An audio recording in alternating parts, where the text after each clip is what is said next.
अस्सलाम वालेकुम, welcome to EM रात। दोस्तों, रिसेंटली इमर्ज होने वाली एक चाइनीज रिपोर्ट में J-35 को लेकर कुछ अहम इंकशाफात किए गए हैं और यहाँ पाकिस्तान को मेंशन नहीं किया गया, जिसको लेकर एक नई कन्फ्यूजन स्टार्ट हो चुकी है।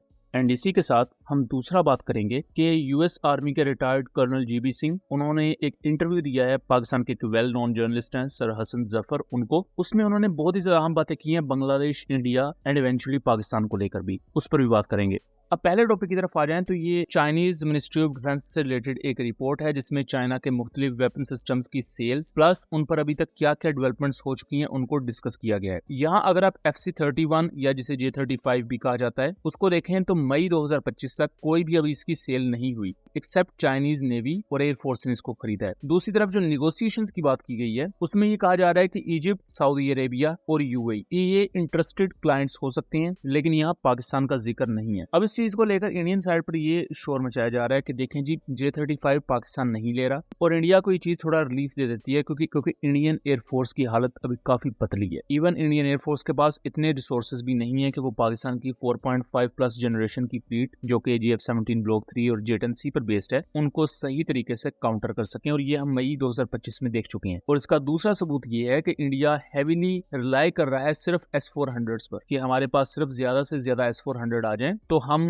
एनिमी की एयरफोर्स को काउंटर कर सकते हैं, जबकि हम ये भी जानते हैं कि एयर डिफेंस सिस्टम्स की अपनी लिमिटेशंस है। एयर डिफेंस सिस्टम्स के लिए एंटी रेडिएशन मिसाइल्स बहुत ज्यादा खतरनाक होते हैं क्योंकि वो एयर डिफेंस के अपने रेडार के सिग्नल्स को ही ट्रैक करते हुए इसे डिस्ट्रॉय करते हैं। देन S-400 मल्टीपल टाइम्स चूंकि यूक्रेन में भी फेलियर का शिकार हो चुका है तो वो कोई ऐसी चीज नहीं है, बट चूंकि पब्लिक को भी कुछ ना कुछ फीड करना है तो इंडिया ये नैरेटिव बना रहा है कि वो बहुत बड़ी तादाद में अगर S-400 ले आते हैं तो इवन वो पाकिस्तान के J-35 को भी काउंटर कर लेंगे। लेकिन सवाल ये है कि इस रिपोर्ट में J-35 को क्यों नहीं मेंशन किया गया। तो सबसे अहम चीज कि J-35 पाकिस्तान कंफर्म कर चुका है कि उसने खरीदना है, ठीक है। उसकी डिलीवरीज होंगी 2026 से 28 के दरमियान, और यहाँ जो सेक्शन है ये निगोशिएशंस की बात कर रहा है जिनके साथ करंटली बातचीत चल रही है। पाकिस्तान ऑलरेडी डील साइन कर चुका है और इवन हम माजी में इस चीज को भी डिस्कस कर चुके हैं कि पाकिस्तान एयरफोर्स के पायलट्स भी चाइना में J-35 की ट्रेनिंग ले रहे हैं। अब इसी के पैरेलल पेंटागन की एक रिपोर्ट भी आई है जो ये कंफर्म कर चुकी है कि Pakistan 40 J-35 stealth aircraft order दे चुका है और उनकी डिलीवरीज आने वाले कुछ अरसे में शुरू हो जाएंगी। J-35 के आने से पहले भी हमें ये भी पॉसिबल है कि इसके इलेक्ट्रॉनिक काउंटर मेजर सिस्टम्स, इसके इलेक्ट्रॉनिक वॉरफेयर सिस्टम्स या इवन ऑनबोर्ड एवियोनिक्स में मजीद अपग्रेड्स देखने को मिले, क्योंकि चाइना कंटिन्यूस अपग्रेड्स पर ही फोकस करता है ज्यादा, जैसा कि उन्होंने GF-17 प्रोग्राम पर किया, फिर J-10C के प्रोग्राम पर किया।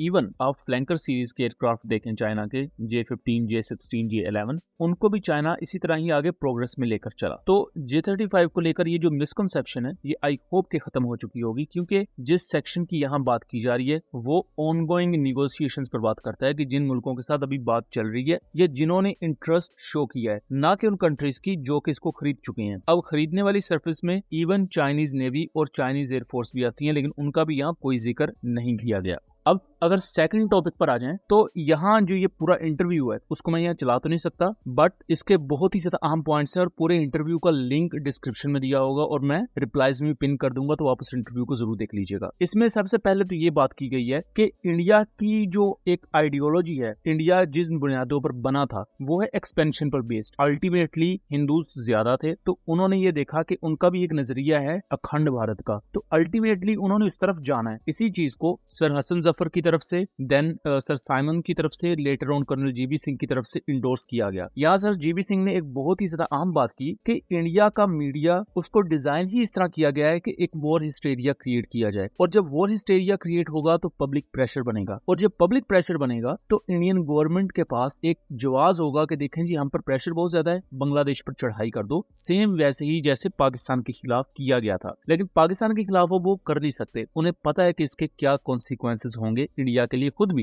ये राफेल का बत्ती बना के घुसेड़ेंगे हम। In reality, they are ideologies. They are ideological. They teach you how to go out and kill under a sacred story. They are ideological. They are military, expansionist ideas, how to conquer others, how to kill others. Okay, these are things that we need to learn, and then we need to find out how to neutralize them. और उनका point of view ये है कि Bangladesh India के उस strategic expansion के उस पूरे पर्पस में एक ऑब्स्टेकल है कि अगर इंडिया ने अपने आप को फैलाना है तो साथ के कंट्रीज को, इर्द गिर्द के कंट्रीज पर कब्जा करना पड़ेगा या उन्हें अपने अंडर लेना पड़ेगा। बांग्लादेश पहले इंडिया की एक क्लाइंट स्टेट था, लेकिन मोहम्मद यूनुस के आने के बाद पाकिस्तान से उनके ताल्लुकात अच्छे हुए तो अब वो इंडिया की उस तरह नहीं सुनते या इंडिया की वो एज अ क्लाइंट स्टेट के तौर पर काम नहीं करते। और यही वजह है कि इंडिया की नजर में अब वो एक रुकावट है इंडिया के लिए। और इंडिया के साथ बिगड़ते हुए जो हालात हैं वो हो सकता है कि इंडियन मीडिया की रिपोर्टिंग की वजह से, इंडियन मीडिया जो परसेप्शन बिल्ड कर रहा है उसकी वजह से कल को इंडिया बांग्लादेश पर भी चढ़ दौड़े। और इसी सारे कॉन्टेक्स्ट में बांग्लादेश भी अपने ताल्लुकात को मिलिट्री टू मिलिट्री डोमेन में चाइना, पाकिस्तान जैसे कंट्रीज के साथ बढ़ा भी रहा है, क्योंकि इस पूरे खित्ते में बांग्लादेश को पता है कि कल को अगर कोई मदद कर सकता है तो वो इन जैसे कंट्रीज ही हैं। सो दोस्तों, ये था एक एनालिसिस। उम्मीद करता हूँ चीज़ें क्लियर रही होंगी। वीडियो पसंद आई हो तो इसे ज़्यादा से ज़्यादा शेयर कीजिएगा ताकि इस तरह की मज़ीद इन्फॉर्मेटिव वीडियोस हम आपके लिए लेकर आ सकें। मिलेंगे अगली वीडियो में, तब तक के लिए अल्लाह हाफिज़।